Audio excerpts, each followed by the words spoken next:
যার যার অভিজ্ঞতা থেকে বলেছেন আতাউস সামাদকে কারো একজনের পক্ষে পুরোটা দেখা এটা সম্ভব নয়। আতাউস সামাদ মানে তার নীতি এক, কিন্তু এক এক জায়গায় তার কি ভূমিকা এটা সবার স্মরণে আসে না। যেমন ইতিহাসের বিভিন্ন জায়গায় বিভিন্ন পর্বে তিনি অংশ নিয়েছেন, যেটা আবু সালেহ ভাই বললেন যে মাওলানা ভাসানীর সঙ্গে এবং জনাব আবুল হাসিম সাহেবের সঙ্গে তিনি যোগাযোগ রক্ষা করতেন। 69-এর গণ অভ্যুত্থানের একজন মূল অনুঘটক ছিলেন আতাউস সামাদ এবং সাংবাদিক আব্দুল এডিটর ছিলেন। তারা যখন আগরতলা মামলা কাভার করতেন, সে একদিন শেখ মুজিবুর রহমান সাহেব তাদের হাতে একটি চিরকুট দিয়ে বললেন যে এটা মাওলানা ভাসানীর সাহেবের কাছে নিয়ে যেতে হবে। তো বললো যে এটার মধ্যে কি লেখা আছে। বলছে লেখাটা তোমরা ওইখানে গিয়ে পড়বা, যখন ভাসানী সাহেবের হাতে দিবা। তো বলেছে ঠিক আছে। ওনারা ওই চিরকুটটা ভাসানী সাহেবের কাছে নিয়ে গেলেন।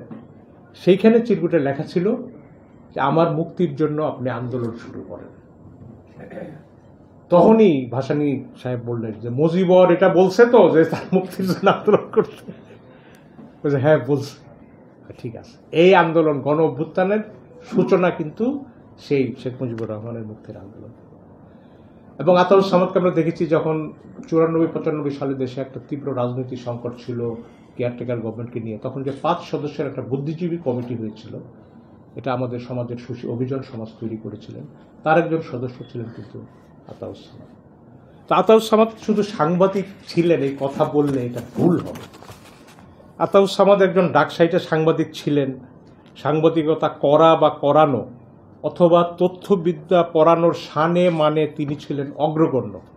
এমন মূল্যায়নে তাকে দেখা স্রেফ উপেক্ষারই নামান্তর। প্রেস বা সংবাদ ক্ষেত্রকে রাষ্ট্রের চতুর্থ স্তম্ভ হিসাবে দেশ পরিচালকেরা বরাবরই অনীহামূলক স্বীকৃতি দেন, তেমনি সমাজে একজন কিংবদন্তি সাংবাদিকের মান্যতা দিতেও তারা পশ্চাদপদ থাকে। তাতে কি ওই সাংবাদিকের কীর্তি বা সুনাম বাতিল হয়ে গেল? বাতিল হয় না। আজকে তার দ্বাদশ মৃত্যুবার্ষিকীতে আমরা সেই আলোচনাটাই করতে চাই। বস্তুত তিনি ছিলেন একজন পাবলিক ইন্টেলেকচুয়াল, দেশ ও মানুষ অন্তঃপ্রাণ। ভারতের মারাঠি কবি বিশরণ কুমার লিম্বালির পংক্তিতে এমন চরিত্রের দেখা পাই। কবি বলছেন, চাই না আমি তোমাদের আকাশ থেকে সূর্য আর চাঁদ, তোমাদের জমি জমা, ক্ষেত খামার, তোমাদের প্রাসাদগুলি, বা এমনকি তোমরা যে ভালোবাসা পাও মা বোন মেয়ের কাছ থেকে, তাও চাই না আমি। বা এমনকি তোমরা যে ভালোবাসা পাও মা বোন কাছ থেকে, তাও চাই না আমি। আমি শুধু চাই মানুষের অধিকার। মানুষের অধিকার আর রাষ্ট্রের মুক্তির জন্য লেখালেখি এবং কিছু একটা করার তাগিদ সর্বদাই তার মনস্তত্ত্বে গুরুতরভাবে ছিল। মৌলিক অধিকার এবং মানবাধিকারের জন্য মিডিয়া এবং রাজপথে সমান সক্রিয় ছিল। ইতিহাসবিদ রমিলা থাপার পাবলিক ইন্টেলেকচুয়াল সম্পর্কে যে সংজ্ঞা টেনেছেন তা অমর সাংবাদিকের জন্য প্রযোজ্য।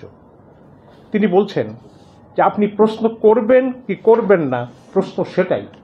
একটা ইন্টেলেকচুয়ালের কাছে প্রশ্ন হচ্ছে তিনি প্রশ্ন করবেন বা কি করবেন না।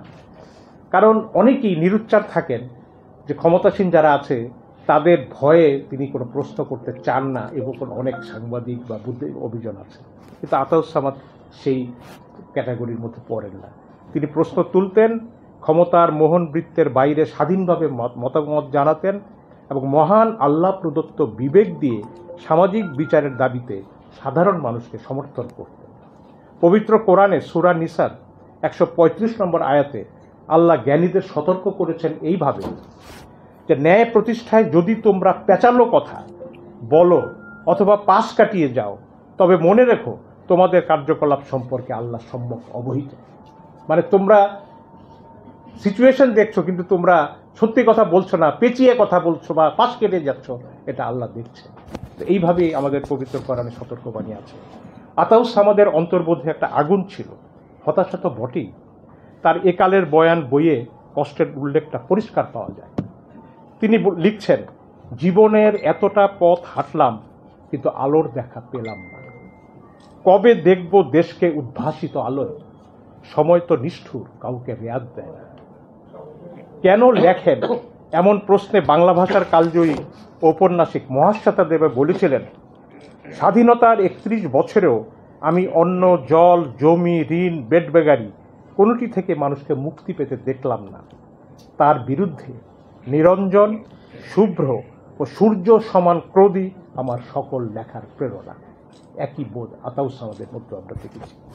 ঢাকা বিশ্ববিদ্যালয়ের সাংবাদিকতা বিভাগে আমার মতো তার অনেক ছাত্র ছিল। তিনি খণ্ডকালীন শিক্ষক হিসেবে পড়াতেন রিপোর্টিং, বক্তৃতায় রিপোর্টারের অভিজ্ঞতা এবং বিদ্যার চমৎকার সমন্বয় ছিল। 1960 সালে ঢাকা বিশ্ববিদ্যালয় ইংরেজিতে মাস্টার্স পাস করার লোক। তিনি এক রকমের জীবন শিক্ষক ছিলেন।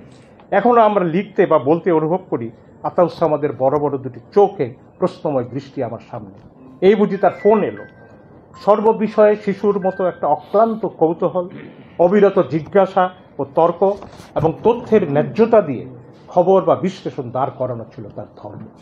বাংলাদেশের সকল শাসকই এই গোলমেলে লোকটাকে সমীহ করতেন ধরফর বুকে।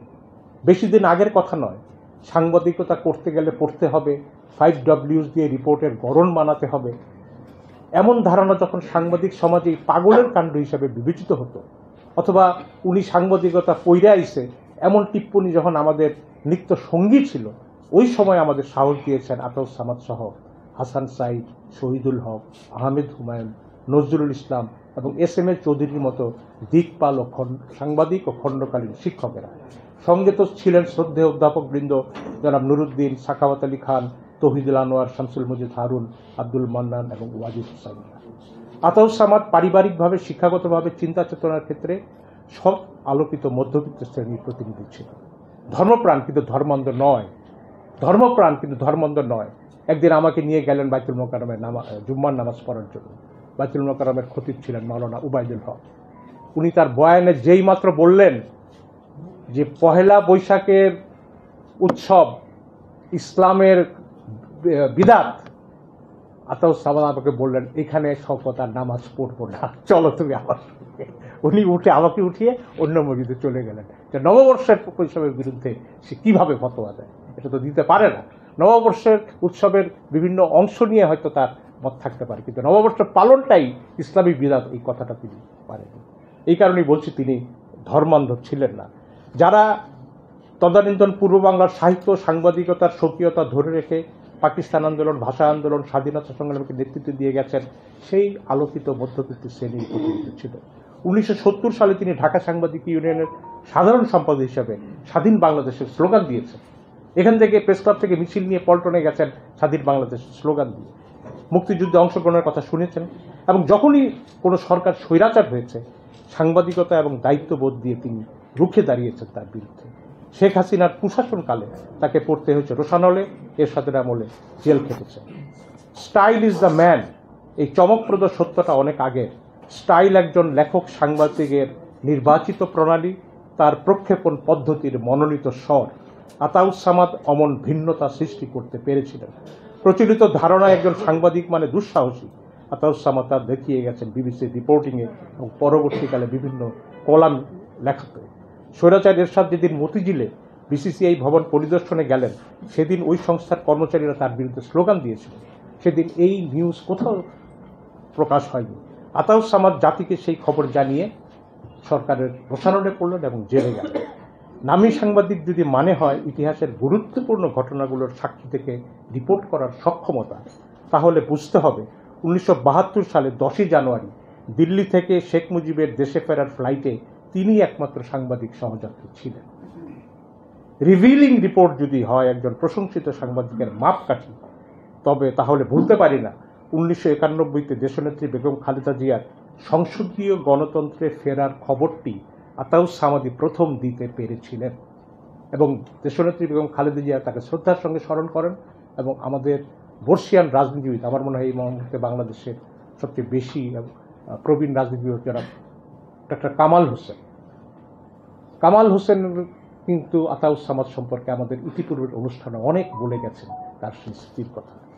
তো আতাউস সামাদকে শুধু সাংবাদিকতা লেখালেখি নয়, পত্রিকা বা গণমাধ্যম গড়ে তোলার ক্ষেত্রেও তিনি অনেক ভূমিকা রেখেছেন। আমার দেশ NTV-কে দুঃসময়ে তিনি সাহসী নেতৃত্ব দিয়েছেন। তিনি কখনো বৃত্তের দিকে তাকাননি, পৈতৃক সম্পত্তি ছিল তার ভরসা। রেণু ভাবির সদা সাহচর্য এবং ছেলে সদ্য মেয়ে সাথী ও সন্তান চমৎকার শ্রদ্ধা তার জীবনের সাফল্যের অন্যতম দিক। ভাবি মারা গেলেন স্যারের মৃত্যুর পর, এখন সবাই তার বিদেশে। তবে আতাউস সামাদকে এই দেশ এবং তার অসংখ্য ভক্ত, অনুসারী এবং সাংবাদিক মনে রেখেছে এবং চিরকাল মনে থাকে। ধন্যবাদ সবাই। ধন্যবাদ।